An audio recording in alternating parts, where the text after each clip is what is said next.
Hello and welcome to the Trans Agenda, a podcast by Trans Clinique. I'm your host, Nico, and I'm a trans man and my pronouns are he and they. Every Thursday at 6 p.m. Pacific Standard Time, we'll be right here talking about the Trans Agenda. In this podcast, we'll delve into the unique challenges and experiences of trans folks, highlighting the voices of those who have lived it themselves. We'll explore issues such as navigating medical and legal systems, finding acceptance within family and community, and combating discrimination and violence. Our guests will share their personal stories and expertise, providing valuable insights and perspectives on this often misunderstood aspect of the human experience. Join us as we strive to educate, inform, and advocate for trans rights and visibility. Hello and welcome to the Trans Agenda. My name is Nico and this is Jupiter. Do you want to introduce yourself? Yes, thank you everybody. My name is Jupiter Peraza. I am based in San Francisco. I would call myself a trans advocate, organizer. Ooh, yeah. What else? I don't know. But yeah, those are the things. And I'm here with Nico. Thank you so much for having me. Yeah, of course. Thanks for coming. So tell us a little bit about, I know you work for Parivar. Yeah. Well, yes, I do part-time work for Parivar, but right now my full-time job is with Open House. Okay. So with Open House, I am managing a statewide coalition alongside UCSF Health, Citrus Research Institute at UC Berkeley, the California Department of Aging, on what is set to be California's first baseline study on the aging experience of LGBT Californians. Ooh, so we're doing this study that is going to collect data that will then snowball into legislation that is going to target and focus on the quality of life of LGBT Californians and making sure that, you know, our LGBT community is aging with grace and dignity and with abundant resources. Yeah, so tell us, how did you get into, research, activism? Like, tell us a little bit about your story.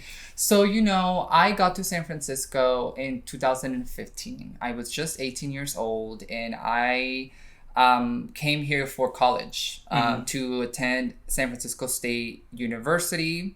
I initially started as a theater background. So I was going to be an actress, but it obviously did not work out. And the reason why I had a change of heart and why I changed my major was because I am a DACA recipient. For those of you that don't know what DACA is an executive order that President Obama created in 2012. And DACA, which stands for Deferred Action for Childhood Arrivals, is essentially a band-aid to what the DREAM Act was supposed to do, meaning that DACA provided deference to deportation and also provided children who arrived to the United States while they were children the opportunity to work. We have a work authorization card, we have a social security card, and essentially we're able to live without the fear of deportation. And we have to renew DACA every 2 years. However, I cannot vote, I cannot leave the country. So anyway, this is all background because in 2017, 2 years after living in San Francisco and when Trump took office, he took DACA away. Him and the Attorney General at the time, Jeff Sessions, eliminated DACA, meaning that at the time when that was announced, I didn't really know what that meant for my future. I didn't know if I was going to be able to, finish college. I didn't know if I was going to be able to continue working legally. I didn't know if I was going to be able to support myself. So I was very scared. And I got involved in politics and advocacy because of that fear. And I wanted to get involved in organizing because I wanted to I wanted to garner political knowledge and experience to ensure that I felt safe, and to know that if anything were to happen to me or to my family or to people like myself, I knew what to do. I had this skill set to act. I always like to say that I got involved in politics out of necessity, because I was very scared and I didn't really know what to do. I needed an outlet. And because of that moment, I changed my major from drama to international relations, with the minor in political science, which is what I graduated with from SF State. I started working in the political field and organizing. I started working at the civic space in the Mission District, where I got critical knowledge on how to organize. And I did a lot of organizing for the 2020 election. And then after working at that civic space, I went on to work for the transgender district, which is where I also garnered a lot of knowledge in terms of trans advocacy. Also working at that civic space and going to the trans district, that's when I realized I was trans, and my life became so much more interesting and beautiful, and I transitioned. And that it's sort of a very long tangent as to how I got involved in politics. Yes. Yeah, I mean, I'm trying to prioritize in my mind like what questions I want to ask you, because I have so many questions. I guess my first one is kind of like, what was the moment that you knew that you were trans? The moment that I knew that I was trans, I throughout my life, there were many moments in which I knew something was up, something was happening, and I couldn't really pinpoint what it was. I grew up in a Mexican Catholic household. We didn't really have conversations about sexuality or identity or, mental health or, self-expression. We didn't really have those conversations. So it wasn't until I got to San Francisco that I began to explore those sentiments, those ideas as to why I felt out of place. And when I came out as a gay man, I still didn't really feel like I fit in. And I asked myself, why is it that I feel like I don't fit in? And, after taking countless courses on, gender studies and all of that, and doing my own personal, going on my own personal journey of self-discovery, I began to realize that, my gender identity was what I needed to focus on in terms of what I needed to resolve. And it wasn't until 2018, at the end of 2018, that I realized that I was trans. And at first, I didn't really know. It's a dramatic year. A very dramatic year, if you actually, think about it. But I went through so many things to realize that I was trans. I went through a period in which I was making a lot of bad decisions. I wasn't really taking care of my health. And I just sort of had I don't give a damn mentality. So I got to the point in which I was like, why am I making these decisions? Like, why don't I care about my well-being and my health?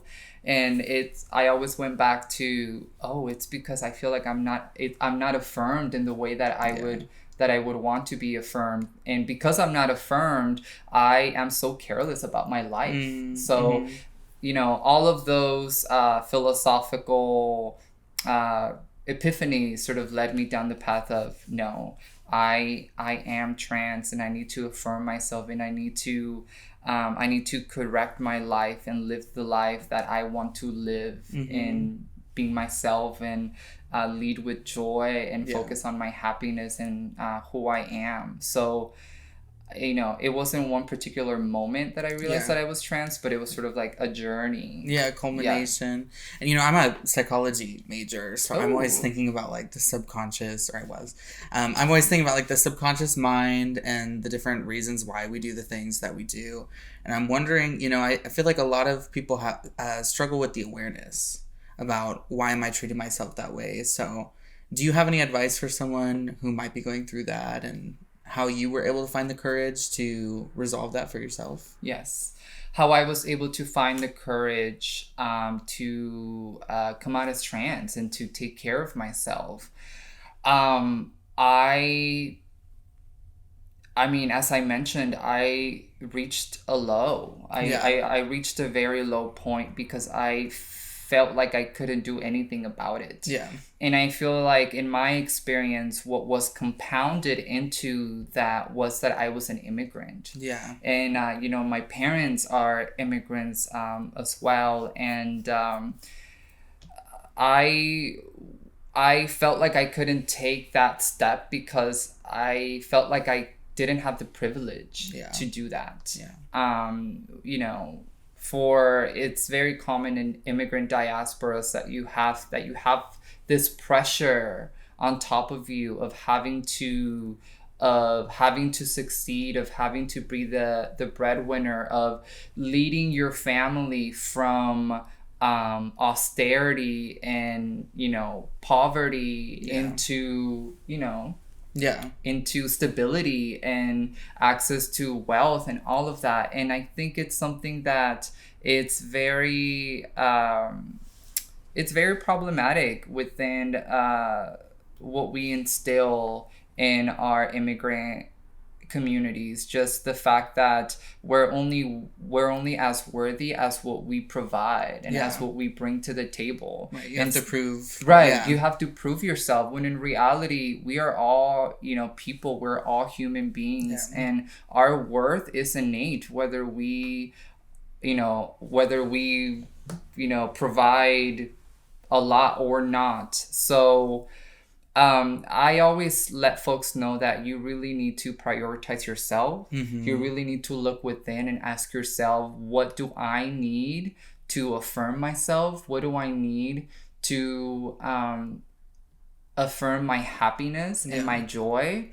And it could start off by being very little things, like taking yourself out to dinner and just being alone. Yeah. I spent a lot of time alone. I would take myself to the movies. I would go on very long walks. I remember that I would just jump on any bus in San Francisco and just sit there and allow it to take me to wherever it was that it was going. And I definitely did a lot of soul searching. Mm-hmm. And, bottom line is that you need to learn to be alone. Yeah. You need to learn to be with yourself in order to discover yourself. Yeah, I think something I think about a lot is how people can't be with silence. Like, they always have to have something playing in the background or whatever, and you can't just sit and reflect on how it feels to be you. So I think that's really powerful. One more question I wanted to ask you about what we were talking about before is,